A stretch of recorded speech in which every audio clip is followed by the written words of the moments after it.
Hi everybody, I'm Susan Mulvihill. Today is part 3 of my series on seed starting. So what's on tap in this video? I'm going to show you an update on how the lettuce seedlings are coming along. I want to show you the results of the germination test that I was doing on the old bean seeds last week. And then I want to talk a little bit about the timing of planting different types of vegetable crops. You can see that most of the seedlings are looking great at this point. Now, just as a refresher, each seedling came up with 2 seed leaves. That's these oval looking ones. And now they're starting to develop their true leaves. So true leaves will have the appearance of the mature type of leaf you would expect to grow and be harvesting in this case. So this row here, the variety is called Merlot, and you can see that the leaves are going to be sort of a bronzy burgundy color, which I think is going to look really pretty. You'll recall from last week's video that some of the seeds didn't germinate, so I replanted them with the same variety. It turns out those seeds didn't germinate either, so I filled in the gaps with more butter crunch lettuce seeds, since those have been really reliable. Hey, it happens, and I'm being honest with you that I encounter issues from time to time too.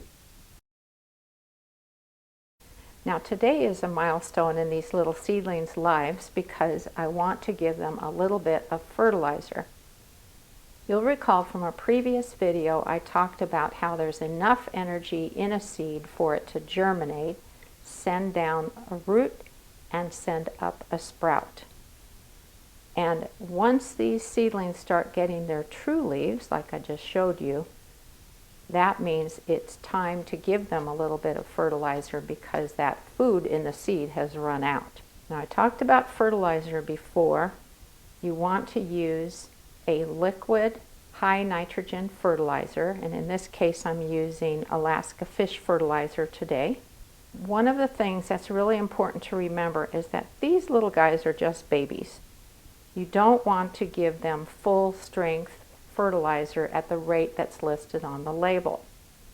Now for this fish fertilizer, it recommends a rate for plants, not tiny seedlings, of 2 tablespoons of the fish emulsion to a gallon of water.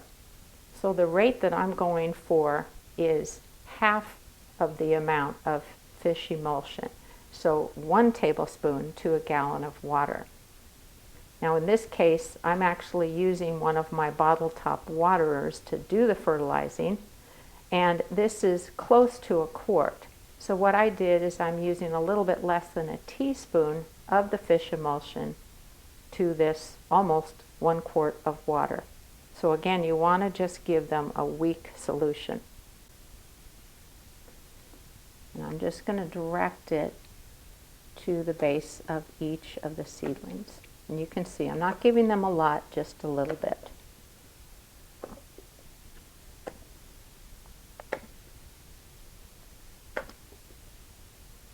And it's a good idea not to put the fertilizer on the plant's leaves. That might burn them, especially when they're such little guys. There. That's all I can fertilize for now.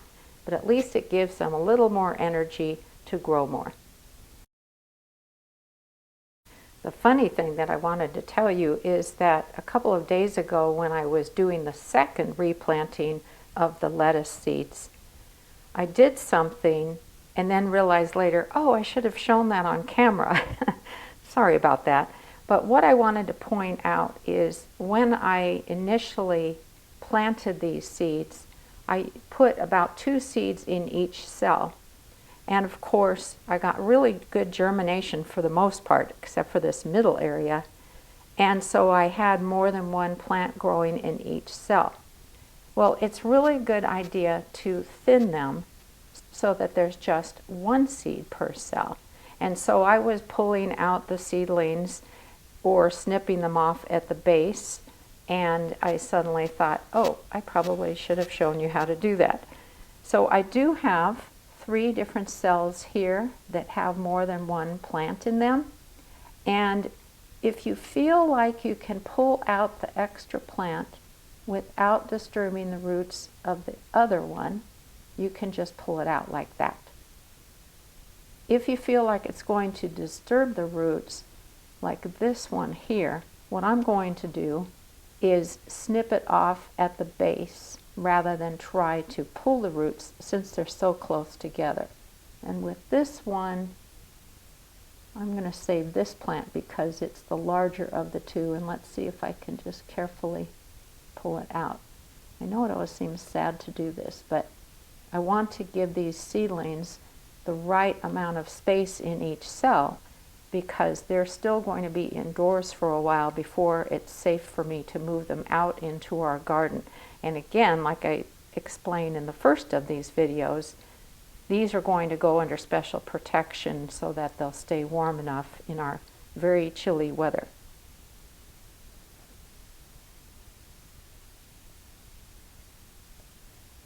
There we go. Another thing I want to do is make sure there is good air circulation around the seedlings. So I have put a fan on a low setting and it will gently blow across the seedlings. This serves two purposes. It's another way to prevent damping off disease from happening, and it also helps strengthen the root system and plant stems from the motion of the air. I plan to buy a couple of small clamp-on fans in the next week or so, and then I'll really be all set. I just wanted to show you what happened with the bean seeds that I tested a week ago. And if you missed the last video, which is called Seed Starting Demystified Part 2, you'll want to go back to that because doing your own germination test or seed viability test is super easy, and it's a great way to know if older seeds that you have on hand should still be used in the garden or if you need to replace them for much better germination. So let's take a look. You can see roots are coming through. Wow.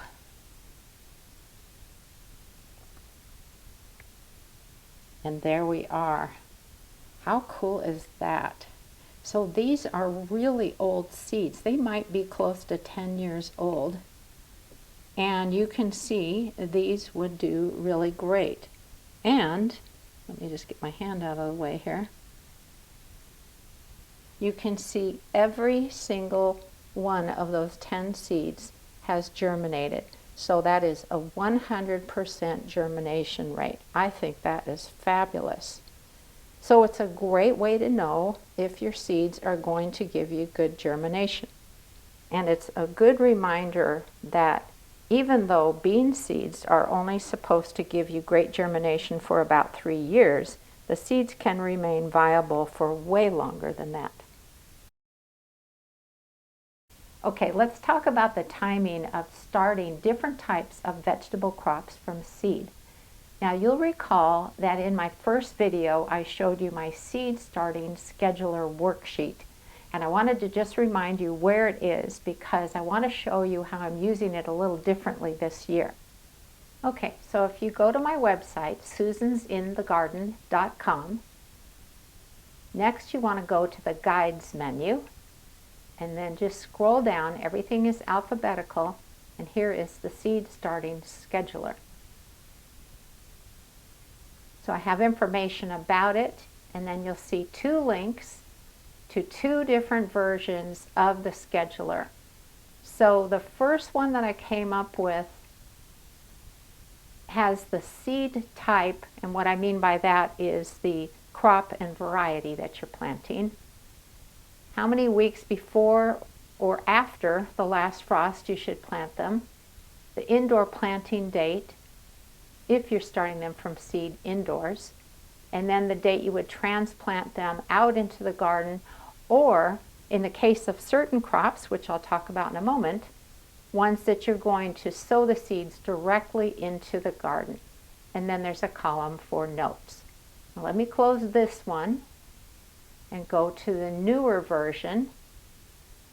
This one, I just put down seed type, but again, we're talking about the crop and the variety, or just in general the type of crop, because typically you're going to start multiple varieties of seeds at the same time.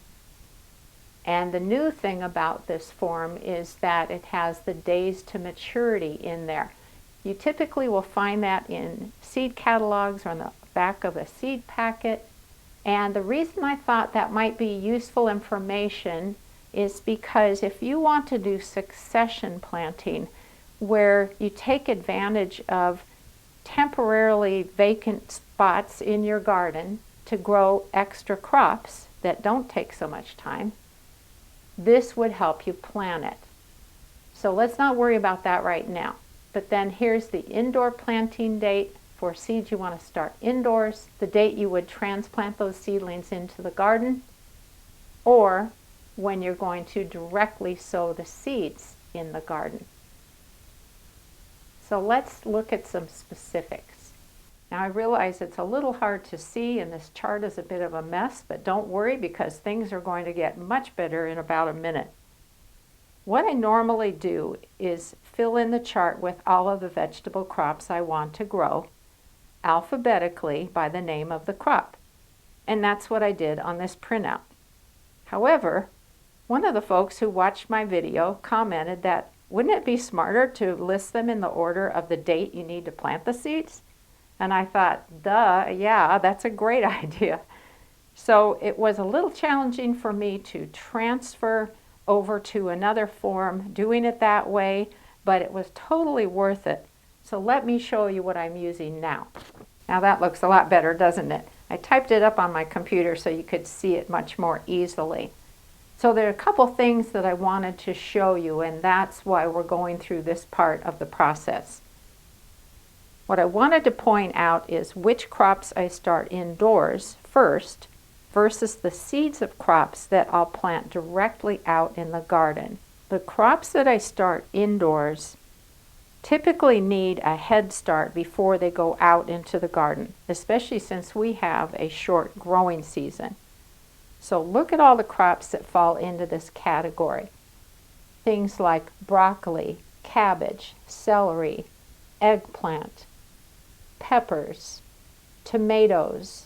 And then if we scoot down on the list here, you'll notice there's beans, corn, cucumbers, melons, pumpkins, watermelon, winter squash, zucchini.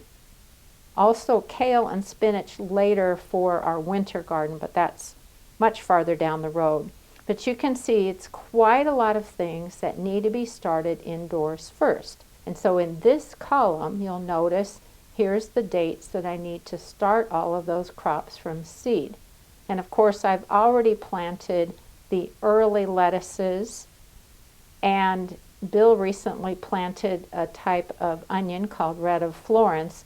Now I have to be patient until March 7th to start planting more things. Boy, that's hard to do this time of year. But take a look in the middle here. Do you see how there's this big gap in information in the indoor planting date column? And that's because all of these crops are going to get planted directly out into the garden.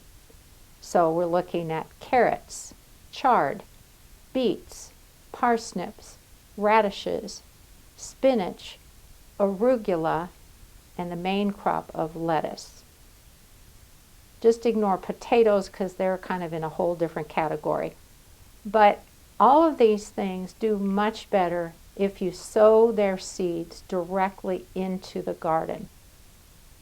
And to give you a couple of good examples, carrots and parsnips, and also beets really, do not like to have their roots disturbed. If you damage the roots or the root hairs, it can affect how well that root that you're growing the crop for grows.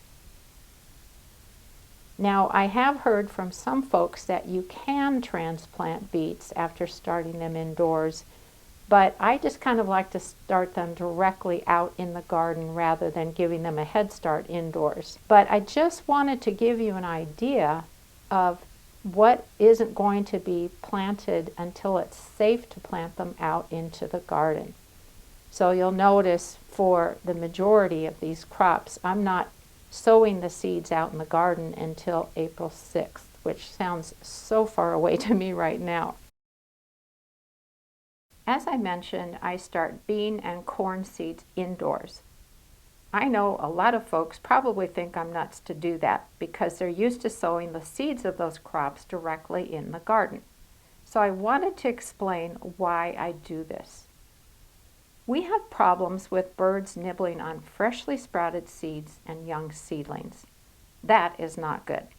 And I know some folks have problems with different types of critters doing this.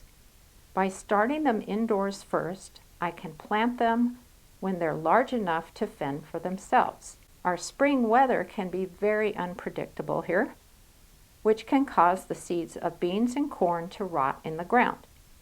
Since these two are warm season crops, that is a serious problem and I don't want to have to replant them. Most seed packets recommend planting these seeds in the garden about 4 to 6 inches apart, then later thinning them, which means pulling the seedling out of the ground, to a spacing of 8 to 12 inches apart. That is a huge waste of your seeds.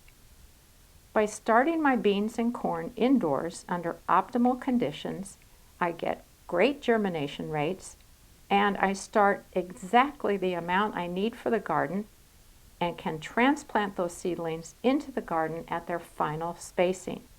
So that's why I start beans and corn indoors. Well, that's everything for today. I hope this helped. Remember to like this video and to subscribe to my channel for all sorts of great gardening tips. Happy gardening!